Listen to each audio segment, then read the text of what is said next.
Hai, Assalamualaikum warahmatullahi. Bersama lagi dengan Cikgu Sakina. Okey, apa khabar semua? Cikgu harap yang lihat video cikgu ni dalam keadaan baik-baik, sihat-sihat dan juga sentiasa dalam keadaan terhindarlah daripada COVID-19 tu. So jaga SOP, jaga jarak, jaga kita punya kebersihan diri, alright? So cikgu harap untuk pelajar-pelajar cikgu 4K dan 4L sentiasa bersemangat dan bersedia untuk pembelajaran kita pada hari ini. Alright, untuk subjek hari ini pendidikan jasmani dan kesihatan kan. Tapi kita fokus kepada pendidikan kesihatan yang mana tajuk dia penyalahgunaan bahan. Okey, dah bersediakah untuk bersama dengan cikgu? Jom. Okey, sebelum kita start, kita kena tahu dulu standard pembelajaran dan objektif pembelajaran kita. Okey, untuk standard pembelajaran ada 4. Yang pertama sekali, 1. Menerangkan jerat dadah. Yang kedua, menjelaskan situasi berisiko yang membawa kepada jerat dadah. Yang ketiga, membincangkan implikasi jerat dadah kepada diri, keluarga dan masyarakat. Yang keempat, menjana idea cara mengelak jerat dadah. Okey, objektif pembelajaran kita pula yang pertama, meningkatkan pengetahuan tentang penyalahgunaan dadah terhadap diri, keluarga dan masyarakat. Yang kedua, menguasai dan mengaplikasikan kemahiran mencegah daripada terjebak dengan jerat dadah. Yang ketiga pula, membuat keputusan yang bijak dan mengamalkan gaya hidup yang sihat. Okey. Ini adalah kita punya standard pembelajaran dan objektif pembelajaran pada hari ini. Okey, pengenalan dia. Okey, kita kena tahu dululah semua ni kan. Macam yang kamu tengok dekat tepi ni ada banyak keratan akhbar, individu-individu yang dah terjerat dengan dadah ni lah. So cikgu harap kita semua, kamulah generasi akan datang ni mengelak daripada perkara-perkara negatif seperti ini dan jadilah modal insan yang menjadi kebanggaan negara.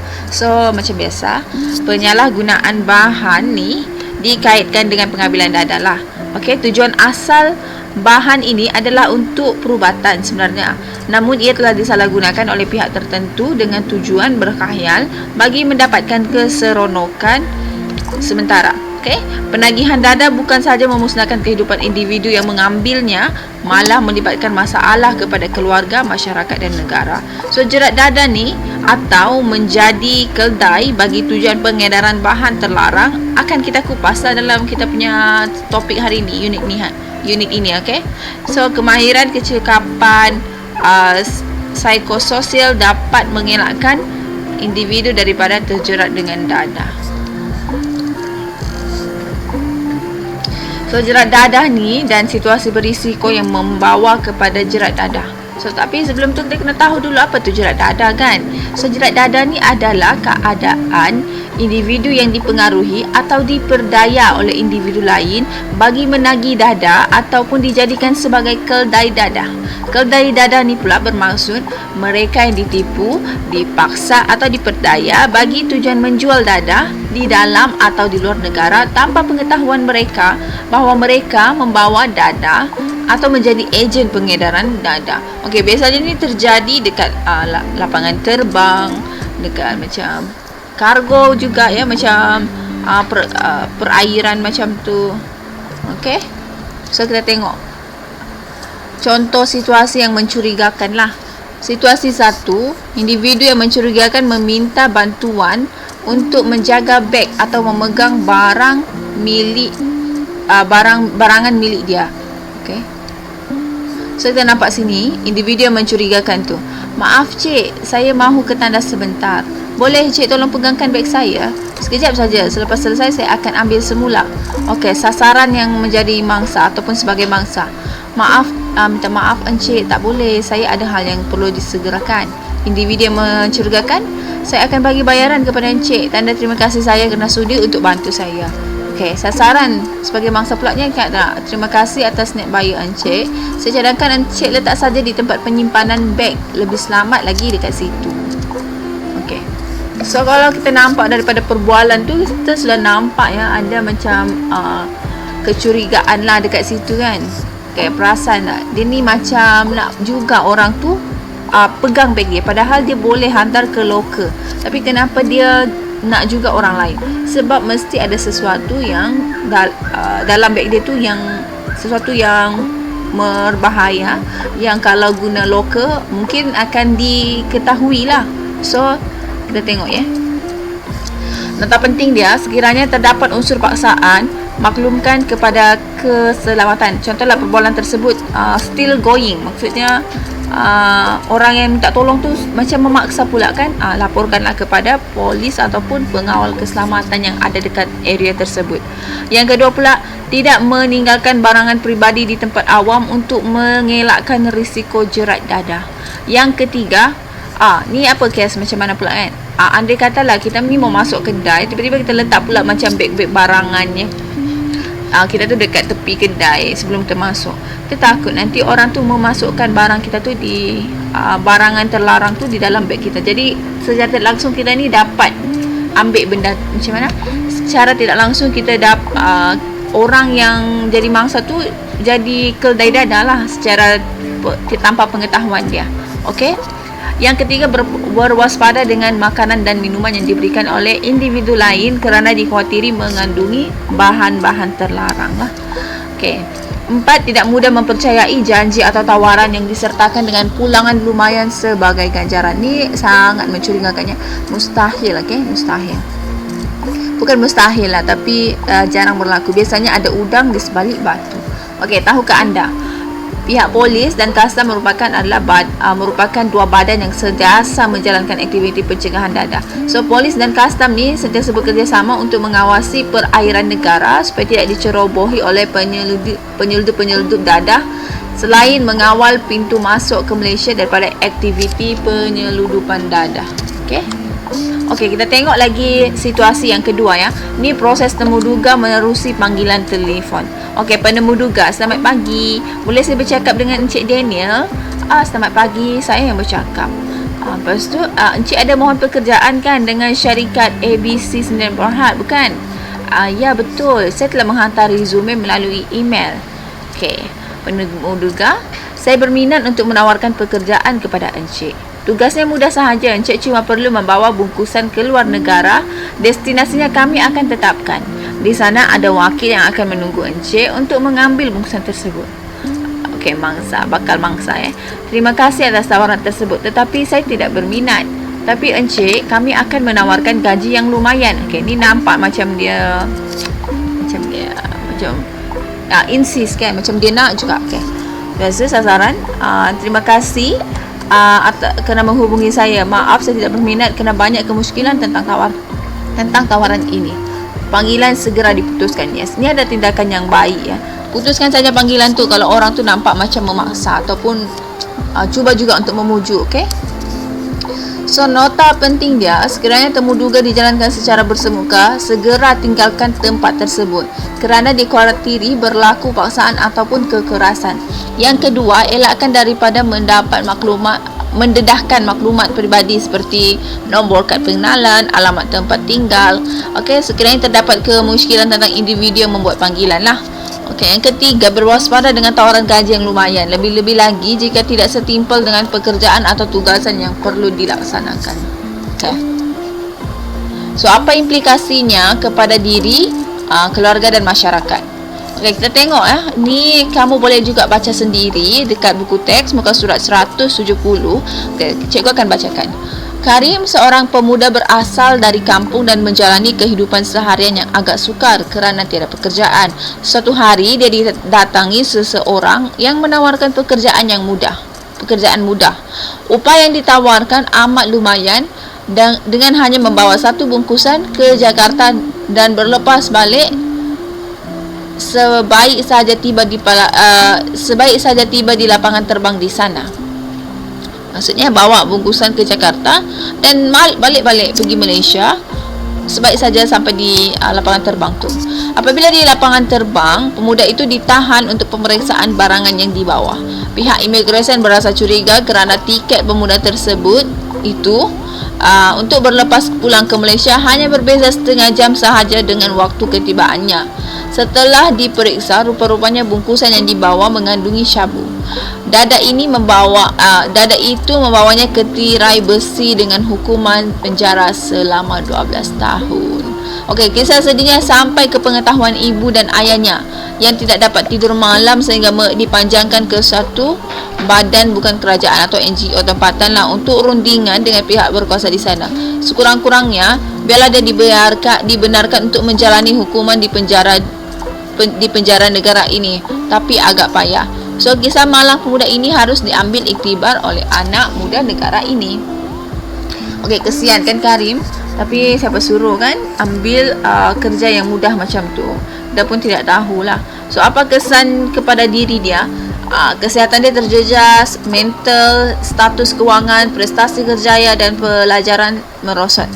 Okey, pelajaran ni macam pelajar ke? Macam kamu, kalau kamu ambil benda tu ataupun kalau kamu ambil benda tu memang akan mengganggu pelajaran kamu lah. Okey.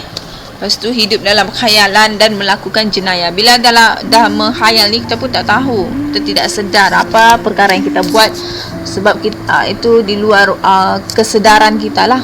So, adalah apa kesan kepada keluarga? Yang pertama, dia menjejaskan keharmonian keluarga. 2, tanggungjawab terhadap keluarga terabai. Ketiga, ahli keluarga hidup dalam ketakutan. Keempat, mendatangkan stres kepada ahli keluarga. Kelima, dia mencemarkan nama baik keluarga di mata masyarakat lah. So, kesan kepada masyarakat dan negara. Okey, kehilangan tenaga kerja yang efektif dan bermotivasi.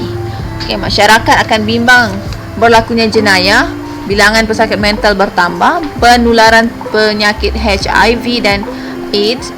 Lepas tu ekonomi negara terjejas. Saya bahaya ya.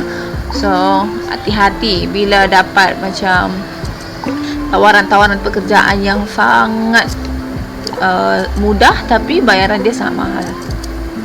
Okey. So, bagaimanalah cara kita mengelakkan jerat dada? Tadi situasi itu dua situasi itu dia berjaya mengelakkan sebab dia bertegas, dia tak nak tolong. Okey. So, sekarang kita tengoklah macam mana cara mengelak jerat dada. Okey, yang pertama sekali, berhati-hati dengan tawaran kerja bergaji lumayan di luar negara. Kalau nak juga, buat siasatan, buat kajian terlebih dahulu tentang kerja yang dipohon ataupun ditawarkan. Sekiranya terdapat kemuskilan, elakkan daripada menerima pekerjaan tersebut, lebih-lebih lagi yang ditawarkan secara atas talian atau menerusi panggilan telefon tanpa berjumpa dengan majikan. Okay? So, elakkanlah. Yang kedua, jangan membawa barang yang dikirim oleh orang lain. Okay, kebanyakan mangsa jerat dada membawa barangan seperti beg yang dikirim oleh orang lain. Mereka diminta untuk menyerahkan barang tersebut kepada pihak lain yang akan menunggunya di lapangan terbang. Okay, ini biasa terjadi lah. So, kalau boleh kita janganlah. Melainkan kita nampak sendirilah barang tu apa secara jelas, secara pandangan mata kita. Okay? Tapi kalau dia macam bertutup dalam beg, memang kita tidak tahu, lepas tu kita minta tengok pun dia tidak mau bagi, tu janganlah.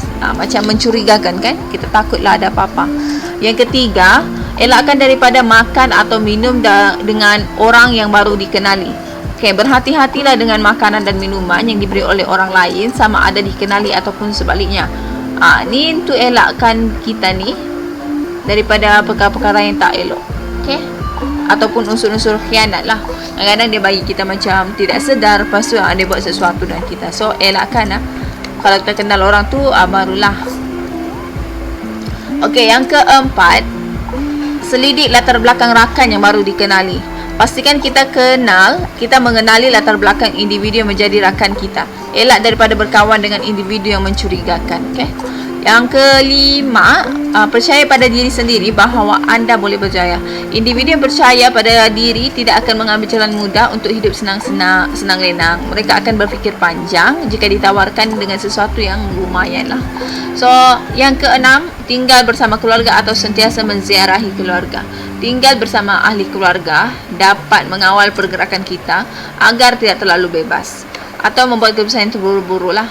Sekiranya berjauhan dengan ahli keluarga, ziarahilah mereka apabila berkelapangan atau hubungi mereka dengan kerap untuk bertanyakan kabar. Okey, kita pun sudah habis tu. Okey. So, kita sudah belajar cara mengelakkan jerat dada. Kita juga sudah tengok implikasi jerat dadah kepada diri, keluarga dan masyarakat kan.